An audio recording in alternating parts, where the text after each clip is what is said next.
শেষ মুহূর্তে ইরান যে গোলটা করলো, গোল করার পর যে উদযাপন শুধু ইরান টিমে করে নাই, পুরো বিশ্বের মুসলমানগুলো এই গোলের সাথে উদযাপন করছে। কিন্তু দুর্ভাগ্যবশত অফসাইড হয়ে গেছে। শুধু 4 আঙ্গুল, পায়ের 4টে আঙ্গুল শুধু বাইরে ছিল, তাও আবার অফসাইড ছিল। অদ্ভুত এক নিয়মে ফিফার। গোলকিপার উপরে যাওয়াতে পিছে যে প্লেয়ারটা ছিল, এই প্লেয়ারটা থাকার পরেও অফসাইড হয়েছে।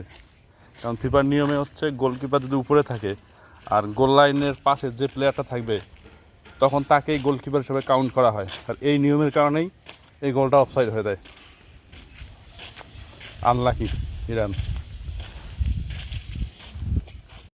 এখন চান্স খুব কম তৃতীয় দল হিসাবে পরবর্তী রাউন্ডে যাওয়ার সম্ভাবনা থাকলেও খুব কমই সম্ভাবনা রয়েছে।